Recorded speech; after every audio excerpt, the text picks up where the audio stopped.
Warisan, berkah atau musibah? Need any help? Welcome to Lau Lau Land.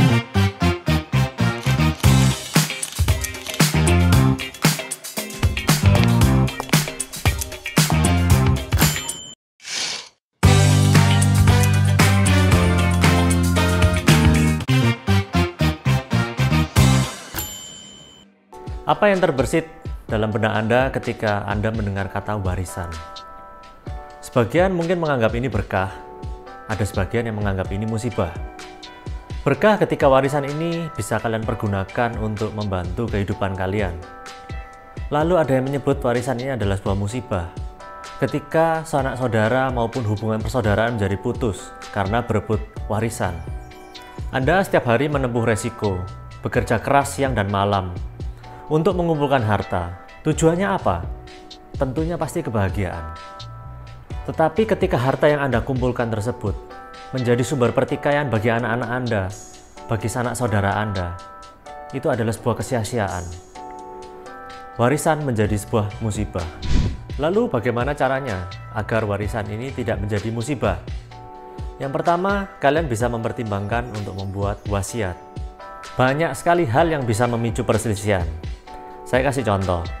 Anak Anda yang pertama dan anak Anda yang kedua berebut satu objek warisan yang sama. Permasalahan lainnya adalah ketika anak yang pertama sepakat menjual rumah, anak yang kedua tidak sepakat.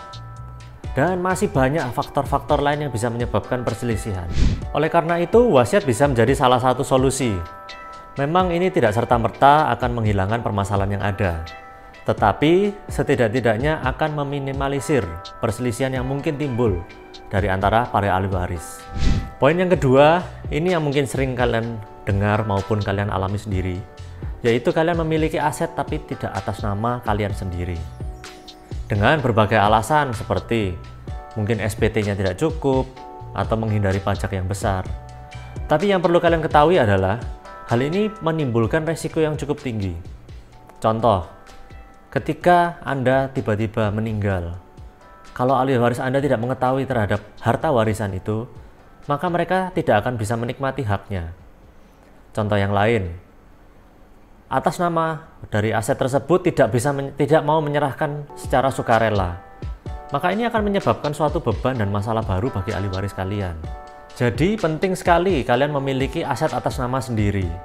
Jangan sampai karena kelalaian ini menyebabkan ahli waris Anda kehilangan haknya. Akhirnya kerja keras Anda selama ini menjadi sia-sia. Yang ketiga adalah harta warisan yang tidak diinformasikan sepenuhnya kepada para ahli waris. Tapi poin ini bisa menjadi pro dan kontra di berbagai pihak.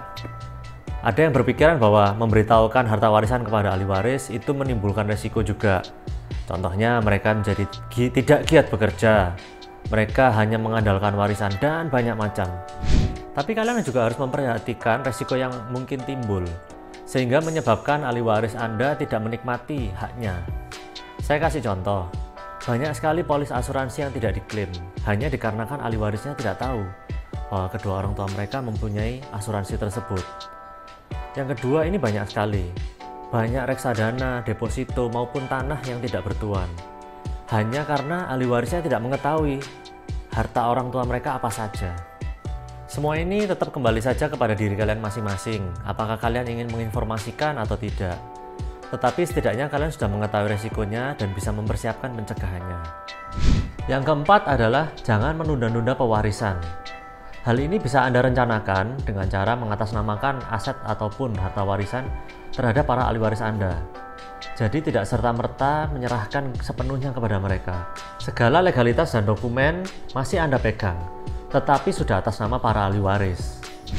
Dari keempat poin tadi, saya harap bisa membantu Anda untuk memutuskan lebih tepat dan mempertimbangkan dalam perencanaan waris.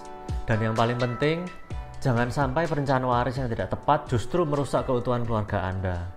Semoga video ini bermanfaat, dan jangan lupa setiap minggunya kita akan belajar tentang hukum hanya di Lau Lau Land.